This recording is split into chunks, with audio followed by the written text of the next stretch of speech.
XRP의 구성은 ODL 이전 이름이죠. 참 오랜만에 말씀을 드리는 것 같은데 엑스커런트, 엑스래피드 이전에 구성이 되었으며 1천억 개 이상 만들 수가 없는 시스템이다. 소량의 비싼 화폐보다는 다량으로 발행해 전 세계 기축 통화의 역할을 할 수 있게 하자는 취지였다며 마스터카드의 CEO의 경우는 스위프트가 5년 후 사라질 것이라는 이야기를 하였었는데요. 구독과 좋아요, 알림 설정 부탁드립니다. 안녕하십니까. 암호화폐 정보를 전달해 드리는 닥터 비트맨입니다. 즐거운 명절의 마지막 날도 슬슬 마무리되고 있습니다. 어떻게 즐거운 명절 잘 보내셨나요? 이번 한가위는 크립토 마켓에 있어서도 그리 나쁘지 않은 날이 이어졌었는데 일단 코인 마켓캡에서 메이저 탑10 코인들 먼저 한번 살펴보도록 하겠습니다. 네, 일단 시가총액 1위의 비트코인의 경우는 전날 대비 3.20% 상승한 22,315달러를 나타내고 있습니다. 2위의 이더리움의 경우는 지금 1.11% 하락한 1,747달러를 나타내고 있으며 7위의 XRP는 0.01% 하락한 0.35달러, 에이다의 경우는 0.05% 하락한 0.51달러를 나타내고 있습니다. 비트코인의 더미넌스, 이더리움의 더미넌스 각각 살펴보게 되면 39.8%, 19.9%를 나타내고 있는데요. 그렇다면 과연 선물 투자자분들은 현재 포지션을 어떻게 나누고 있는지 롱숏 포지션 비율 확인해 보도록 하겠습니다. 일단은 비트코인의 경우는 롱 포지션이 52%로 더욱 우위를 점하고 있으며 이더리움의 경우도 거의 비슷하지만 롱 포지션이 50.85%로 소폭 우위를 점하고 있습니다. XRP의 경우는 거의 비슷한데 안타깝게도 숏 포지션이 51.39%를 나타내고 있네요. 현재 600일이 넘는 시간 동안 소송으로 인해 많은 분들에게 가격적인 아쉬움을 주고 있지만 그렇다고 또 기술적인 측면에서는 뭐라고 할 수 없는 이 XRP의 근본적인 질문을 한번 해보려고 합니다.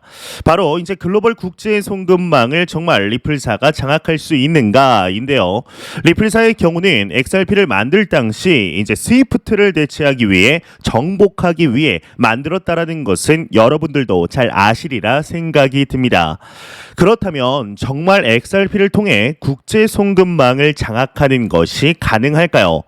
이 XRP의 경우는 비트코인과 이더리움과 같이 채굴이라는 과정을 통해 신규 코인을 만드는 것과는 달리 리플과 같은 이름의 회사가 XRP를 발행하는 구조이죠.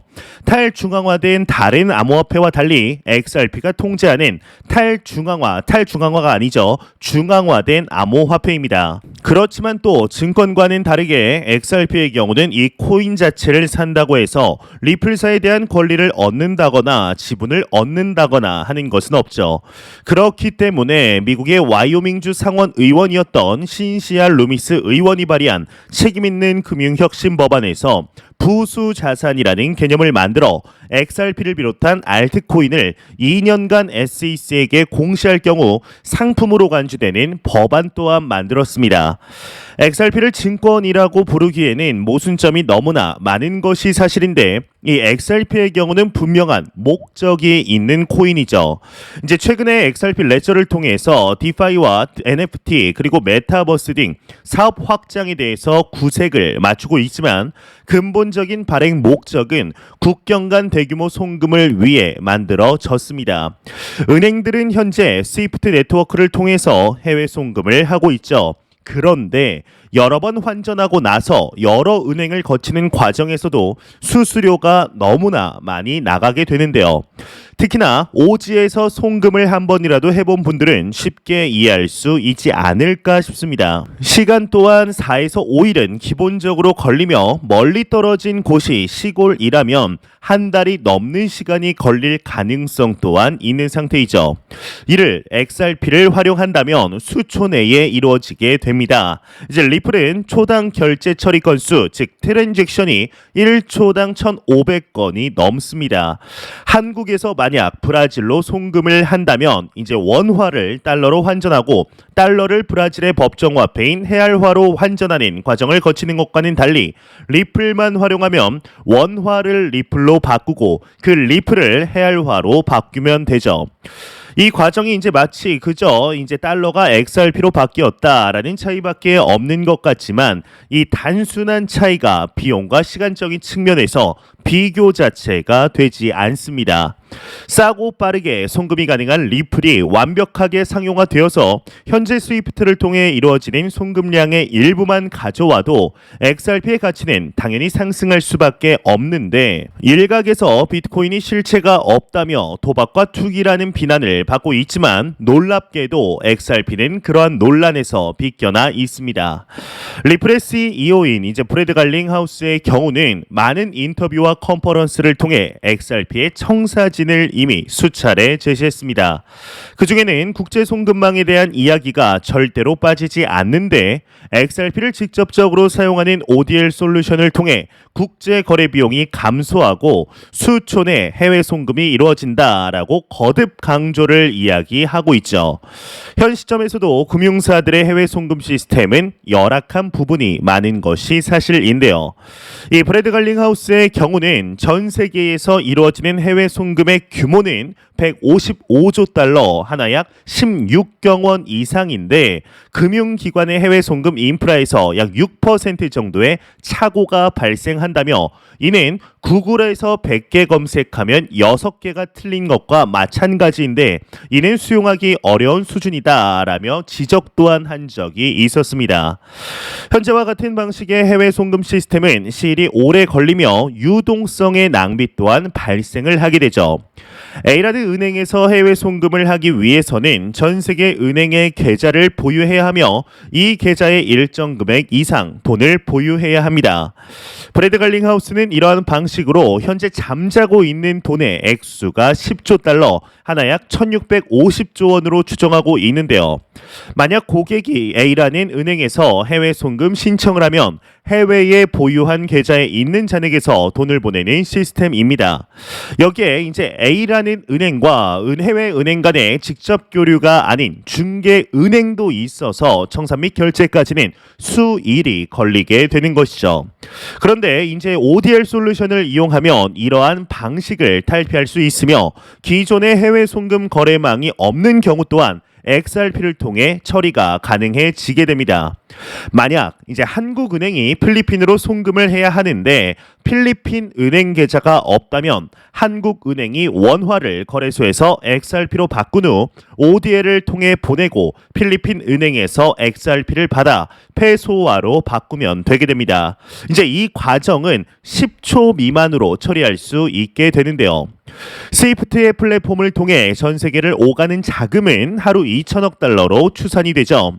하지만 스위프트의 플랫폼은 이미 사용 비용이 좀 비싸고 초국경 결제에 며칠씩 소요가 되는 등 속도가 더딜 수 있다는 지적을 받고 있습니다. 리플사의 브래드 갈링하우스의 경우는 블록체인 모델이 탈중앙화를 강조하는 것과는 달리 스위프트의 모델은 중앙 집중화가 약점이라는 이야기를 하고 있는데 또한 이 빵영의 경우는 시간이 지나면서 탈중앙화된 시스템이 승리할 것이다 라는 이야기를 하며 지금의 스위프트는 아니라고 현재 생각한다 라는 이야기 또한 하게 됩니다. 이 블록체인 기술의 옹호론자들의 경우는 해외로의 신속한 송금에 관하여서는 블록체인의 중앙 집중화된 권위 부재가 핵심적인 장점으로 작용한다 라고 이야기를 하고 있는데요. 또한 XRP 발행량 1천억 개에 관해서도 이야기가 상당히 많습니다. 일각에서는 XRP 기반의 생태계를 두텁게 하기 위해서는 1천억 개 이상을 발행해야 하는 것이 아니냐는 질문에 브래드 갈링하우스의 경우는 XRP 구성은 ODL 이전, 엑스래피드 이전에 구성이 되었으며 1천억 개 이상 만들 수가 없는 시스템이다. 소량의 비싼 화폐보다는 다량으로 발행해 전 세계 기축 통화의 역할을 할 수 있게 하자는 취지였다며 발행량의 부족의 문제는 거래 회전 속도를 얼마나 빠르게 할 수 있느냐가 변수인데 지금까지의 거래 회전율이 좋다. XRP 생태계가 잘 성장해야 리플의 해외 송금 솔루션을 통한 거래도 늘어날 것이라 내다보았다 이야기를 하셨습니다. 또한 과거 브래드 갈링하우스의 경우는 비트코인을 넵스터라고 비유를 하였었습니다. 이 넵스터의 경우는 전 세계의 최초의 소리바다 푸르나 정도로 보시면 되는데요. 즉 최초의 음원 공유 프로그램인 것이죠. 이 갈링하우스가 이제 넵스터와 비유를 한 것은 기존의 시스템과의 협업을 강조하기 위해서였는데, 블록체인이 무한한 가능성을 가지고 있지만 실제 서비스로 실현되기 위해서는 기존의 시스템과 손을 맞추어야만 한다라는 이야기였습니다. 실제로 이제 둘러보게 되면 리플사만큼 중앙은행 그리고 정부와 친화적인 프로젝트가 없는 것이 사실입니다. 이 갈링하우스의 경우는 대부분의 암호화폐가 무정부주의 또는 정부와 기존 제도에 반대하는 문화를 기반으로 출발을 했다면, 리플은 정부와 은행, 금융기관과 함께 문제를 해결하는 방법을 찾고 있다라고 언급을 하며, 리플이 추구하는 방향성 자체가 역발상이다라는 취지를 드러냈었습니다. 앞서 말씀을 드렸다시피 리플은 기존의 국제 송금 방식의 문제를 해결하기 위한 솔루션을 제공하죠. 현행 국제 송금 기술은 높은 비용, 낮은 신뢰성, 느린 속도라는 문제를 안고 있으며, 은행 간 송금에 연간 1조 6천억 달러의 비용이 추가로 발생을 하게 됩니다. 이를 현재 하나로 바꾸게 되면 약 2천조 원이 넘는 금액인 것인데, 또한 갈링하우스가 이야기를 하는 대로 전체 국제 송금 거래 중 약 4%는 실패하게 되죠. 청산 및 결제까지는 3에서 5일이 소요되게 되는데요. 리플사는 이러한 문제를 해결하기 위해서 블록체인 기반 솔루션을 가지고 있고, 은행과 금융기관에 제공을 하고 있습니다. 또한 모두 잊고 있던 소식 중 하나가 바로 지난 2018년에 나온 R3에서 XRP를 기본 통화로 사용하겠다라는 발표가 나온 것인데, 이 R3의 경우는 바클레이 은행, 미 로얄 뱅크 오브 이제 캐나다와 같은 글로벌 은행들과 제휴하며 XRP를 이용해 해외 송금을 테스트하기도 하였었습니다. 현재 리플사와 파트너십을 맺은 은행들만 나열하더라도 A4 용지로 몇 장은 나올 만큼 성공적인 파트너십을 맺고 있으며, 그에 반해 스위프트의 경우는 기존의 전통 금융기관이라는 것 하나로 현재까지 명맥을 이어오고 있습니다. 또한 마스터카드의 CEO의 경우는 스위프트가 5년 후 사라질 것이라는 이야기를 하였었는데, 지금의 형태로 남아 있다면 후발 기업에 분명하게 따라잡힌다는 취지에서 이야기를 한 것이죠.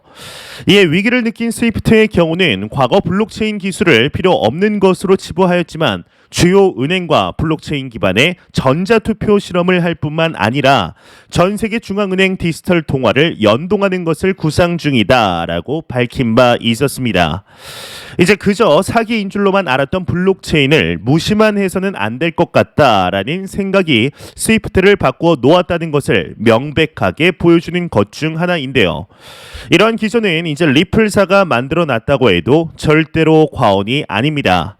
현재 이제 500일, 600일이 넘게 반복이 되고 있는 SEC와 리플사 간의 미등록 증권 소송 속에서도 미국의 지역에서 파트너십을 맺고 있으며, 각국의 중앙은행들, 정부들이 협력하는 모습을 보며 스위프트가 정말로 망할 수도 있겠구나라는 생각을 한 것인데, 현재의 상황으로 보았을 때 스위프트의 점유율이 리플사보다 훨씬 높은 것이 사실입니다. 하지만 그 영향력을 조금씩 뺏어오고 있는 것을 보면 시간은 걸리겠지만 충분히 뛰어넘을 수 있으리라 생각이 드는데요.